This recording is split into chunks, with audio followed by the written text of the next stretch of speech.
Welcome to Viewpoint. Mr. Ash has poked all the necessary switches and dials, and I guess we're live on the air, Cince. Here we are, Uncle Bill. Yeah, that's right. Here we are.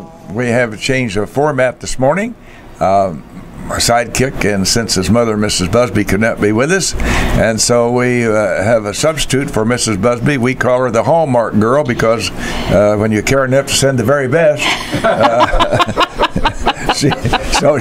she's the very best, and she's here to take us. Her mother be back shortly. I think she didn't go to Betty Ford again, did she? No, she didn't go to Betty Ford this time. Okay.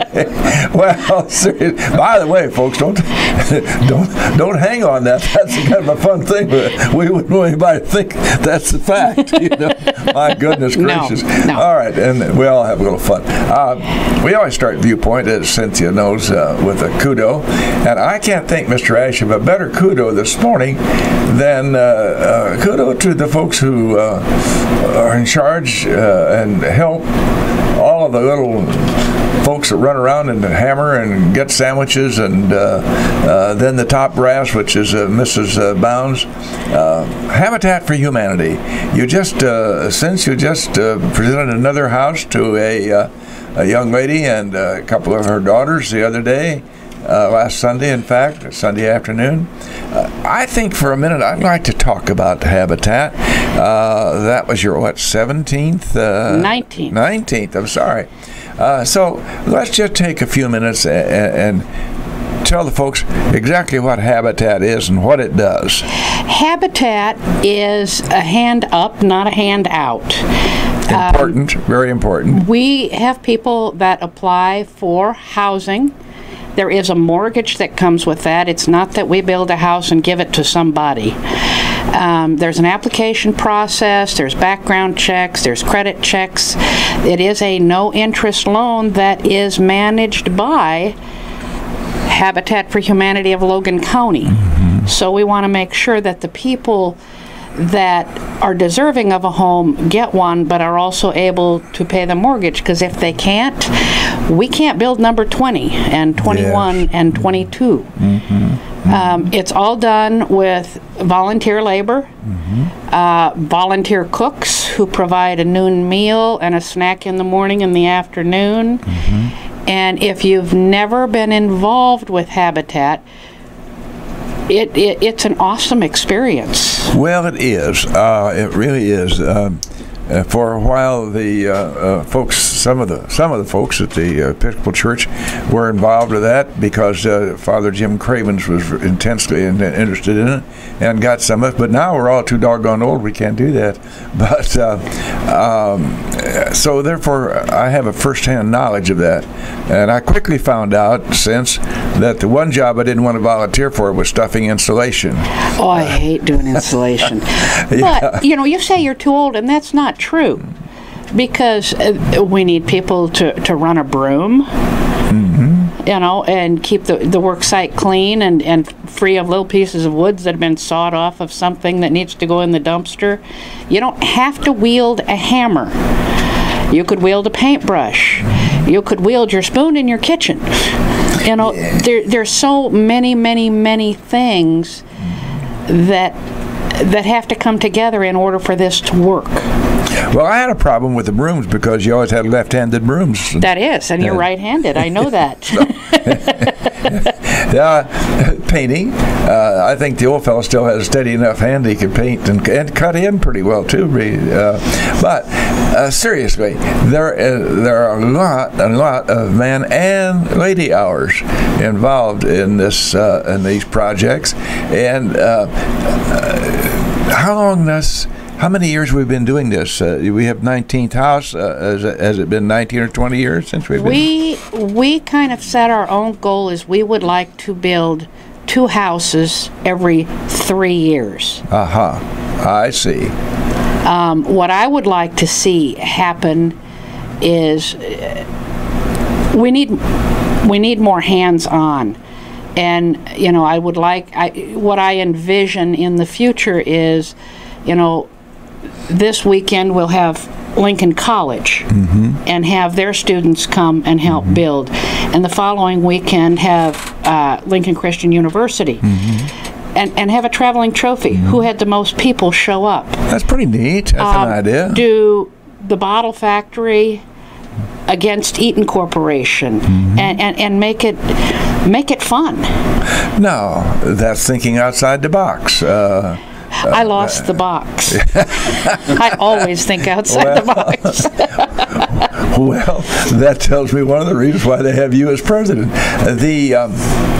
The next project. Well, let's go specifically to this last project. Was the property deeded to you, donated to you? Yes, it was donated. That was very nice. I thought that I saw that was a donated piece of land. It was a donated piece of property. Oh, nice.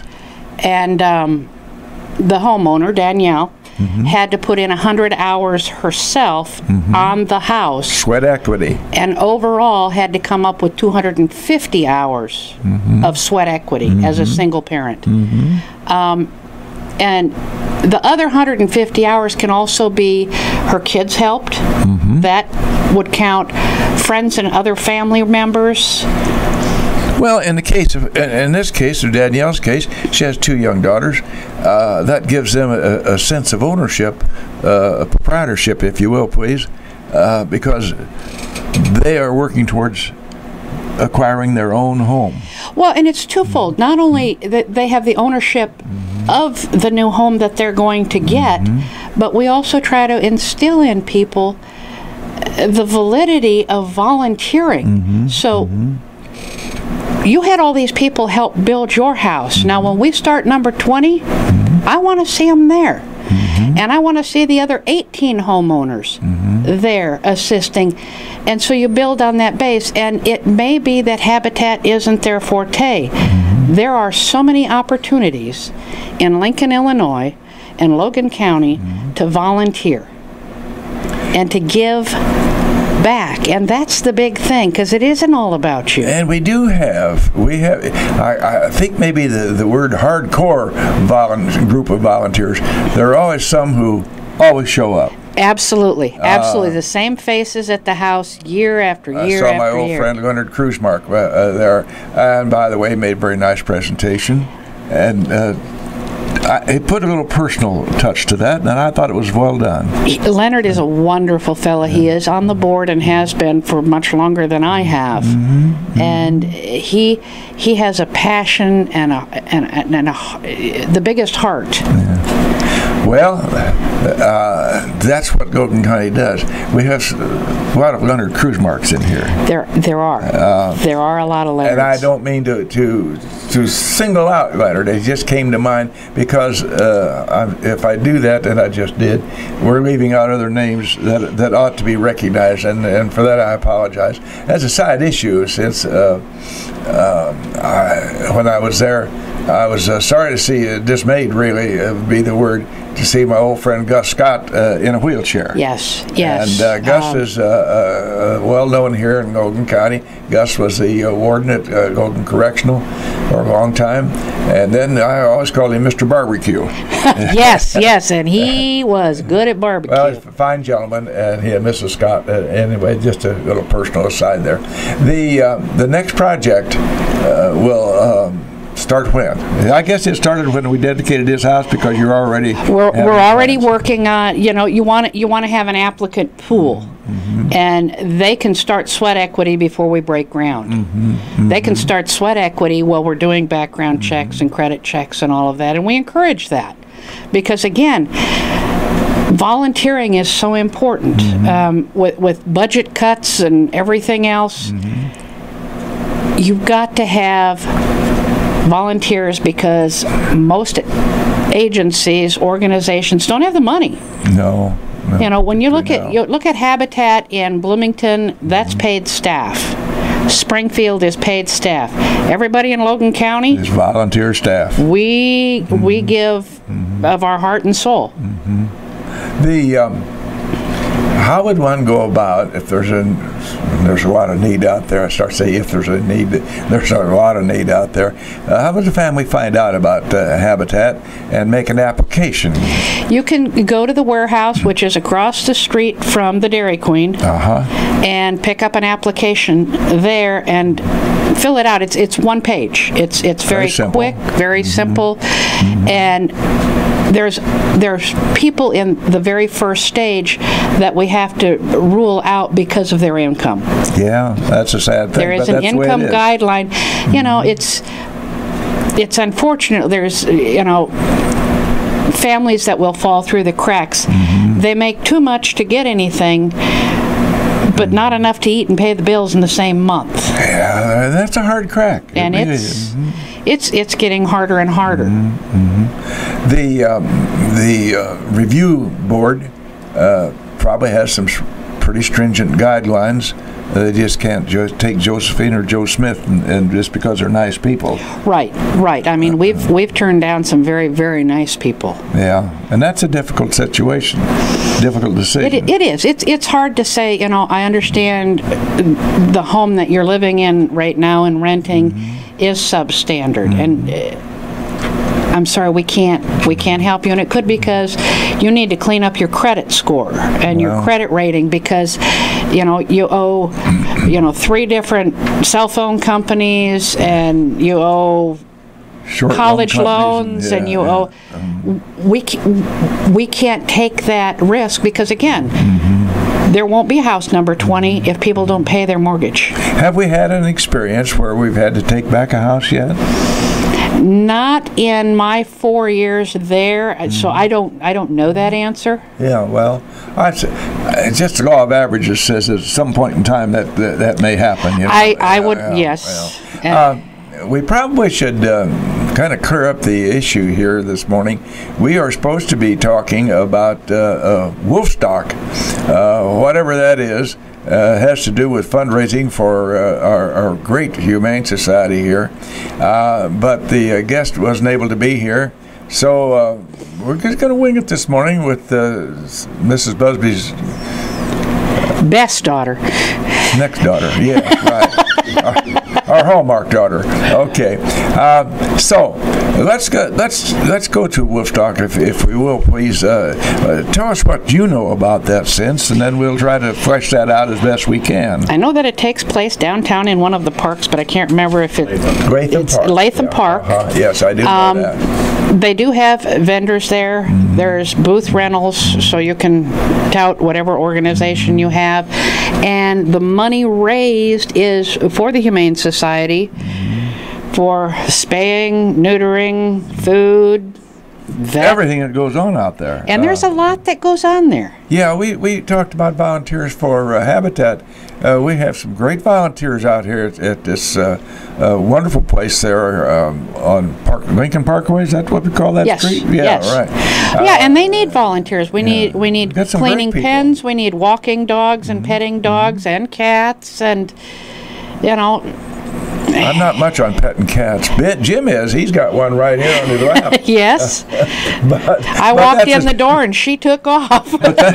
I understand that, but that's a special cat that Jim has here. So, you know, some cats are special and you can get close to them. Others, not so much. Thank you. She doesn't like anybody but Jim. No, that's a fact. Let's just talk about our Humane Society out there for a minute. We have a wonderful facility, particularly in view of the size of our community. Lots of folks would like to have a physical plant like we have out there to take care of dogs and cats, and and the grounds, because they have and maintained so nicely. The cemetery there, right next to it. You know, it's beautiful out there. There's a beautiful place to just sit and kind of watch the world go by. I didn't think I wanted to be there because the traffic was too heavy. I wouldn't be. I don't know. They got enough construction going around there. It's pretty light now. You try to avoid it. But the Humane Society feels I think back when we had a dog pound, period. And that was pretty crude and pretty rough. Yeah. And it was unfair. And of course, it was at a certain time, after so many days, they didn't make it anymore. And that's a sad thing. You know, that's that's not being the responsible pet owner. It was a few weeks ago, somebody's male dog was running around, and I said, is he fixed? No, but he can't have puppies. I said, but he can make puppies. Well, you know, just because you have a male dog and he isn't going to come home pregnant and give you a litter, somebody is. Well, there's a responsibility in owning pets. There is. Unfortunately, some people don't have. They can't even spell responsibility, let alone take it. But that's a difficult situation when you drive by and you see a dog chained. That dog's existing. It's not living. Absolutely. You know, there is a leash law here in Lincoln, and that includes dogs and cats. Yeah. You know, I get frustrated with I feed the birds, and I enjoy sitting at my kitchen table looking out the sliding door and watching the birds. And I get really frustrated when a cat comes and kills one of them. You know, if you're going to have a cat, keep it in the house or leash it. Yeah, I can see Jim walking down the street an afternoon with a cat on a leash. That's a sight. 648-5510. Somebody might have a comment about our Humane Society or habitat, or any other subject you'd like to discuss. If you want to talk about Donald Trump, that's fine with us. We'll just be ready with the cutoff switch. But we would entertain any thoughts or comments that anybody would like to make about Viewpoint. And you can be negative about the host. It's all right with me. I'm good with that. I got broad shoulders. All right. The honor flight is coming in here. On the 29th, we're going to send another plane load out to Washington. I would just really strongly like to urge you folks to go down to Springfield on the evening at the airport, the evening of September the 29th. I think it's a Tuesday. And you have to get there, you ought to get there by 8 o'clock at the very, very latest. Because that terminal fills up. It's a slice of Americana, Cynthia, to see these old geezers like myself come home after a long day of seeing everything there is out there as far as the memorials and monuments are concerned. Some are pretty upbeat, some are pretty well pooped, some are in wheelchairs, many are in wheelchairs, but their families, their grandchildren, their great-grandchildren are there, and it's fun to watch them come home. There's another volunteer opportunity, because in order to go on the flight, you have to take what they term as a guardian. Somebody to assist you, whether it's disembarking the plane, walking, pushing your wheelchair, whatever it is. There's a volunteer opportunity. And if you've never gone to Springfield to welcome these veterans back, men and women, it is the most moving experience you've ever seen. It really is. Some of these guys are really pooped and tired, and some are pretty spry yet. There's a lot of tears in a lot of those old guys' eyes. There is. It brings back a lot of memories. I can't imagine that it doesn't. Well, the first thing I did when I got back after I was honored to take the trip was to volunteer to be a guardian, and they told me I was too old. Well, I hurt my feeling, but upon reflection, I realized they're exactly right, because I would not physically be able to get wheelchairs in and out of buses and lift and that sort of thing. But I was pretty disappointed that I couldn't be a guardian. It's a great. Some of you out there in the ether world might not really. I can't imagine where you've been, but you might not know what the honor flight is, and there's a good example, Cince, of how an individual can make a difference. And absolutely. Absolutely. Out there in Springfield, Ohio, this medic saw this patient, and very quickly I'll kind of get a real quick synopsis of how this started. And he says, Joe, or whatever his name, are you going to go out and see the new memorial? This is right after the World War II memorial had opened up officially. And the answer was, well, I can't do that, can't afford it, or something. And that got this doctor into thinking about he ought to do something about that. And he and some of his fellow pilots who were members of a flying club out there, put together their first flight, and they went out there in their own private little airplanes, and that was the genesis of the honor flight, which has grown exponentially to include all the continental United States. And again, if you've not gone out there to see the people return home after their busy day, I highly recommend it. Springfield Airport is not that far from here. No, it's a quick trip down there. We go. Well, we've been going ever since Orville Schaefer and Wayne Sheely and myself, and a lot of times Richard Muriel and Mark go with us. It's just a fun thing to do, to go down there and watch these guys come off that airplane. But you got to be prepared to come home a little late, folks. Sometimes they get a little late getting out of Washington, D.C., and therefore they don't get to Springfield very early. So sometimes you don't get home to midnight, but it's well worth it. Well, and what you have to remember is these people who take the honor flight served in the military, and you have your freedoms because of the freedom that they gave up for 2 years, 4 years, 6 years, whatever it is. Well, I want to talk about that for just a second, but in the meantime, I'm going to let Mr. Ash flip his dials and switches and acknowledge our sponsors. So go right ahead, James.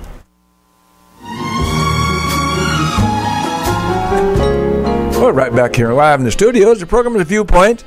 The guest is absentee. The co-host is the Hallmark girl. When you care enough to send the very best, that's Cince Bowns, Judy Busby's daughter. And we're tickled to death, Cince, that you could sit in with us this morning, because frankly, I don't think people out there in Etherland would like to hear Jim Ash and I talk for 45 minutes. I laugh. So you're a breath of fresh air. I had to ask my boss off for a little bit of time this morning because we start work at 8:30 or before. And she called me and she said, "You really have an interesting life. You need time off to be on the radio?" And I said, "Yeah, I guess I never thought about an interesting life." I'm like my mother. It's a jukebox. Put a nickel in and we can do anything. Well, that's a fact. This girl, she's undone by any challenge. I will say that. We're talking about the honor flight, and we've talked in general about volunteering and so forth, and I alluded to the fact that how the honor flight shows how one person can make a difference. There's so many glaring examples of how an individual can make a difference. I think it just comes to mind real quickly that great war story, World War II. As George Goebbels says, you must have read about that. It was in all the papers, which I thought was one of the funny comedic lines. Anyway, there's a book called A Higher Call, and that book is about a German fighter pilot who came upon this straggling B-17 who's on a bombing raid over there, all shot to daylights and falling way behind the rest of the group, and long gone. And there he is trying to keep his airplane afloat and having a heck of a time. And this German fighter pilot came upon this straggler and was confused as to why he didn't fire at him, why the bomber did not fire. And he flew alongside and he saw that he could tell quickly what was going on. And instead of shooting that plane down, he made by visual eye contact and hand signals and so forth, made a contact with the 17 pilot. And the bottom line is he got him to turn around. He flew him to the English coast and saluted him and turned and flew back into Germany. If I ever knew an example of how one person can make a difference. Absolutely. You know, what I found interesting, I read the book Unbroken. I did not see the movie. Oh my. And the statistical data that was in that book in regards to planes that weren't shot down, they just went down. There were so many mechanical issues and problems, and I'm thinking, oh my gosh, it's like trying to be a one-armed paper hanger, you know? Well, truly, we we lost a lot of pilots and crews before they ever got to combat. Yeah, and I had no idea about that. I had no idea. That's just the way it was. Another example, since it comes to mind, about how one person can make a difference, and the impact of that difference. Quite a few years ago, Gene and I were going back 50 years. Going back to France, and when I was stationed over there, I had gotten to know a family over there rather well, and they had two young ladies, two sisters, who were attached to our group as interpreters and whatever else they could do to help. And so I came home, like we all did, got on with life, and 50 years later, all of a sudden we're going to go back. Well, I got to thinking, I wonder about that family. Now, my point in making this story is that I wrote to the French Bureau of Tourism, and all I had to give them, was those girls' maiden names and where they lived in 1945.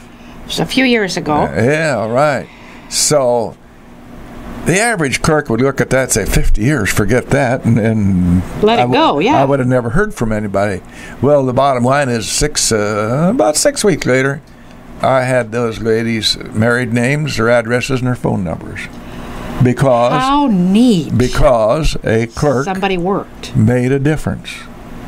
Well, you talk about making a difference. I know one story I heard, and it was a pilot, and it had to do with the chocolate bar rations. Oh, yeah, sure. The candy bomber. Yes. Oh, yeah. Halverson was his name, Lieutenant Halverson. I can tell you what his name was. Absolutely. That is right. What's my name? I can't remember that, but I remember Uncle Bill. I remember minutia. Yeah. That's another one that made a difference. Mm-hmm. Even in the throes of war, mm-hmm. there are these little bits and pieces that shows humanity at its best. Well, you see it that way, and then you all see the reverse of it. Absolutely. Which reminds me, I saw a piece the other day on some people took umbrage with John McCain. Again, happens often with politics, and maybe they had a good point, but they were pretty nasty about it. And my response to that is that you can disagree with John McCain all you want, and that's your right, your privilege. But there's one resounding thing that I think about him and the fellows who were his fellow prisoners at the Hanoi Hilton. Those gentlemen experienced some terrible things in their life.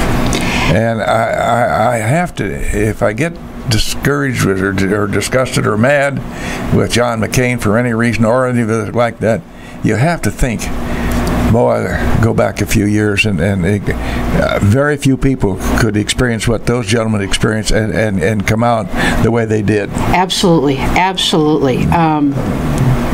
Somebody might want to argue with me about that. 648-5510. Speaking of politicians, I found a few things about politicians be about right.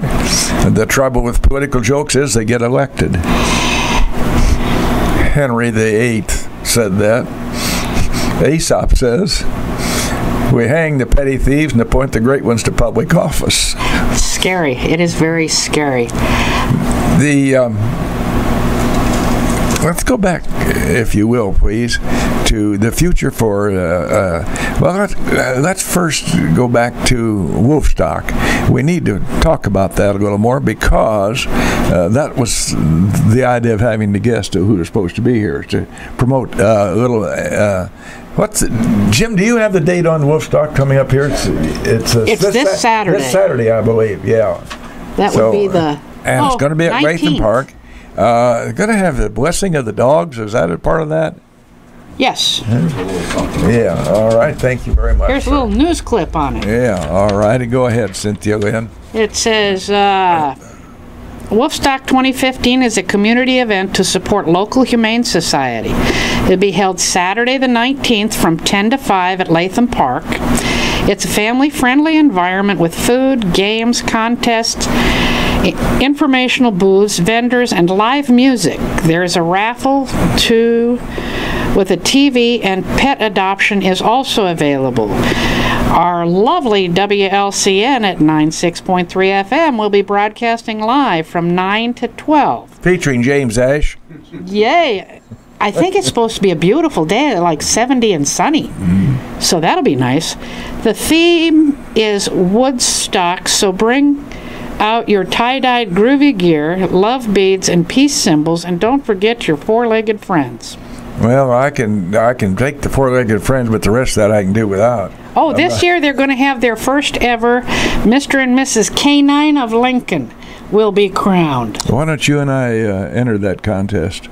I think we have to have 4 legs and fur. Oh, well, that is a disclaimer. I've never heard that. I've heard the look-alike contest. How well do you look like your dog? I hope not. You mentioned a thing in that little blurb there, Cince, about pet adoption. That's one thing that you can think about, folks. There are some really nice pets that are sitting there lingering all by themselves in those cages out there. Absolutely. And what's neat about adoption, I mean, if you want to start from scratch and have a puppy and go through eating all of your shoes and your furniture and wetting on the floor, or if you want a dog that's housebroken, they have a myriad. Our dog is a rescue dog. I don't know what he is, but he's ours.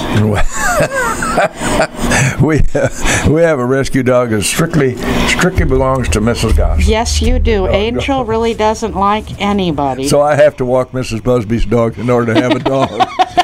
And she appreciates that, by the way.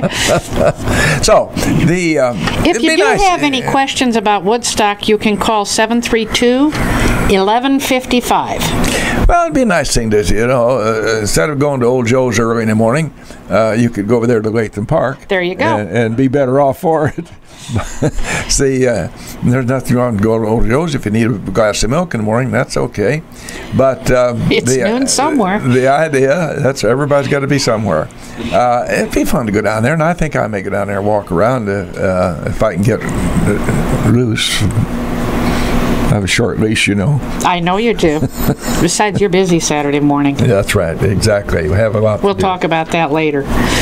Well, I want to go back to one other thing when we were talking about World War II. Mm-hmm. When my daughter, who's soon to be 23 here, so it was a few years ago, was in grade school, her teacher, the project that all the students had back then was they wanted the student to get a hold of somebody from World War II and interview them and write a paper. And all these years later, Aubrey still remembers that, and she actually interviewed you. I don't know if you remember that, but I thought that was neat. That is a piece of history that is slowly fading away because we have how many World War II veterans dying every day. Well, we're getting out here pretty fast. We're all into September of our years. Yes, but how neat for children to touch that and to feel that and to be a part of that. Because reading it in a book is not the same as talking to somebody who was there, who saw it. Yes, and those were, if you see it, the word innocent times is a little bit not quite where it ought to be. Oh, I think it was more innocent than Vietnam because it wasn't played out on the TV screen. Yeah, see, that was, now you hit upon the thing there. All we had was a correspondence. We had the Ernie Piles. God love him. What a wonderful writer he was. But they didn't have the immediate impact that TV now gives today. And over and above the war and its terrible impact on everybody, we had a more civil nation at that time. We were, as a nation, we were more civil to one another. I worry very much about the times of today, and the people are sitting back there in the back yanking, pulling strings, and fomenting discourse, and there's just a lot of people who are doing some things that. Well, I think society has changed so much. I see the me generation. You know, when you talk about volunteerism and giving back, and I see the younger generation, and they can't see beyond themselves. And I'm not saying all of them. I don't want to lump that whole generation, because there are some awesome young people. We do, but there's no question. But it's all about me, and I don't have room for you and your needs. Well, narcissism was a word that I couldn't spell when I was a kid in high school, but there's a lot of narcissism out there, and I don't know why, but that's the fact. You know, I have forced my children when they were younger that they did volunteer and they did do things, and they weren't very happy about it, and that's parental responsibility. You're teaching your kids something when you have them learn to volunteer, and that as they move along, get older, that comes as second nature to them. It does, and you know, I will say my kids are good about giving back. You got that from your mother, kid. She's volunteered in, oh my gosh, so many capacities. So yeah, I mean, I learned it from my mother's knee, and my children learned it from mine. I'll never forget, one day we were walking into a store here, and Andrew couldn't have been 8, 9 years old, and he held the door open for an older woman, and she followed him all the way out to our car saying, I can't believe you did that. Thank you very much. Kids that age just don't do that. And I thought, thank you. Yeah, thank you. He was embarrassed, but it's a little thing, though. But the little is. things mount up. But as I said, we have become a less civil society to one another, and there's too much. I'm first, and that's too bad. There is, and what's sad is it's so easy to make somebody's day. Opening a door, smiling, just saying hello, even if you don't know them. And there should be a course in good grooming somewhere along the line. If you walk through Walmart, you'll find that out. Or any other public street. I'm not even going to comment to that, because I'm usually not like a real fashion statement. No, but I'm clean. But some of them. Well, that's another story. That we'll save that for another day. But I see some that you wouldn't think go out and hang the clothes on the back line, dress like their dress. But the future here in WLCN is we have a guest next Wednesday. And for the life of me, because of the fact that 92 is taking its toll, I can't remember who it is until I refer to my notes. Oh, and I have no idea, because I'm not on next week. No, you'll be back. Cince, let's go back to your original volunteer of love here, and that would be the habitat thing. What is the future? Do you have another project on the boards? Again, we have several potential candidates that we continue to work with. And do you have a physical house to start working on yet? We have lots in several different communities around Logan County that can be used for the next. Now, it isn't that you build houses sometimes. You take a good house, a nice piece of property, and remodel it and rework it. They have done that in the past, yes. Rehabbing a house as opposed to building from scratch. Now, you have some volunteers at Spud Newhouse. Spud Newhouse and Tom Frost were the co-building chairs. And again, you can't do it without volunteers. They didn't get a dime, and they were there all the time. A wealth of knowledge, organized. Quietly get things done. Absolutely, absolutely. They fall under the guys, the folks who work at the food pantry. We had Bill Overton here recently, and I find he and Norm Newhouse, they'll take off and go to Springfield or Bloomington to get more groceries and supplies and so forth, and that's all out of their own pocket. That's a part of volunteering that they do. There's no remuneration whatsoever.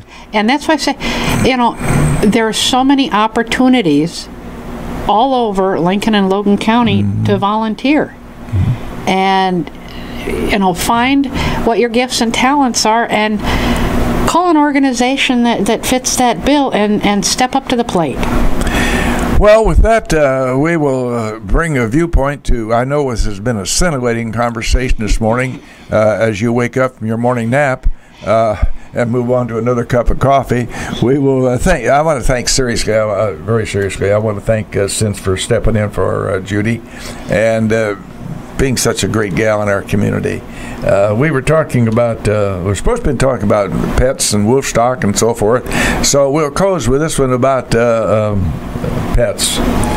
There are a lot of nice places to buy dogs. People, legitimate breeders, do a good job of presenting puppies and so forth out for yours to buy.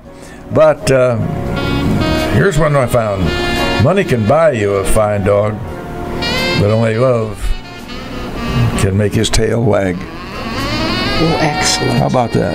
All right. Thank you. Thank you for being with us, Cince. Thank you.